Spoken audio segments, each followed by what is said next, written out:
ಕೋಲಾರ ಜಿಲ್ಲೆಯ ಶ್ರೀನಿವಾಸಪುರ ತಾಲೂಕಿನ ವರ್ತನಹಳ್ಳಿ ಗ್ರಾಮದಲ್ಲಿ ಹಲವು ವರ್ಷಗಳಿಂದ ಮುಂದುವರೆದಿದ್ದ ರಸ್ತೆ ವಿವಾದಕ್ಕೆ ಸಂಬಂಧಿಸಿದಂತೆ ಇಂದು ಅಧಿಕಾರಿಗಳು ಗ್ರಾಮಕ್ಕೆ ಭೇಟಿ ನೀಡಿದರೂ ಅಂತಿಮವಾಗಿ ಯಾವುದೇ ಕ್ರಮ ಕೈಗೊಳ್ಳದೆ ವಾಪಸ್ ತೆರಳಿರುವ ಘಟನೆ ನಡೆದಿದೆ.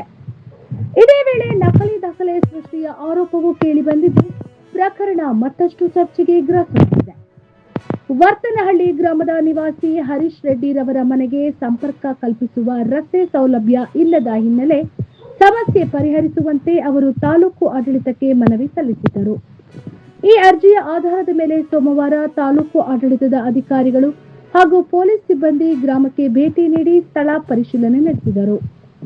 ಸರ್ಕಾರಿ ಜಾಗದಲ್ಲಿ ರಸ್ತೆ ಬಿಡಿಸುವ ಕುರಿತು ಅಧಿಕಾರಿಗಳು ಮತ್ತು ಗ್ರಾಮಸ್ಥರ ನಡುವೆ ಚರ್ಚೆ ನಡೆಯಿತು. ಈ ವೇಳೆ ಗ್ರಾಮದ ಮುಖಂಡರು ಮಧ್ಯಪ್ರವೇಶಿಸಿ ಈಗಾಗಲೇ ನರೇಗಾ ಯೋಜನೆಯಡಿ ನಿರ್ಮಾಣಗೊಂಡಿರುವ ಪರ್ಯಾಯ ರಸ್ತೆಯನ್ನ ಬಳಸುವಂತೆ ಸಲಹೆ ನೀಡಿದರು. ಗ್ರಾಮಸ್ಥರು ಸಹ ಈ ಪ್ರಸ್ತಾವನೆಗೆ ಒಪ್ಪಿಗೆ ಸೂಚಿಸಿದ ಹಿನ್ನೆಲೆಯಲ್ಲಿ ಅಧಿಕಾರಿಗಳು ರಸ್ತೆ ತೆರವು ಕಾರ್ಯವನ್ನ ಮುಂದುವರಿಸದೆ ಸ್ಥಳದಿಂದ ವಾಪಸ್ ತೆರಳಿದರು. ಆದರೆ ಇದೇ ಸಂದರ್ಭದಲ್ಲಿ ಗ್ರಾಮಸ್ಥರು ಮತ್ತೊಂದು ಗಂಭೀರ ಆರೋಪವನ್ನ ಮುಂದಿಟ್ಟಿದ್ದಾರೆ.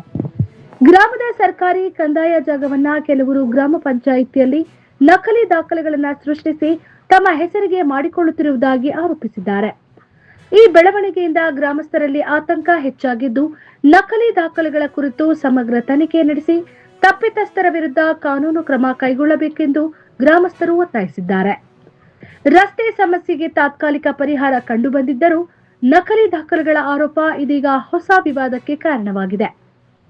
ಈ ಕುರಿತು ಅಧಿಕಾರಿಗಳು ಯಾವ ಕ್ರಮ ಕೈಗೊಳ್ಳಲಿದ್ದಾರೆ ಎಂಬುದನ್ನು ಕಾದು ನೋಡಬೇಕಾಗಿದೆ.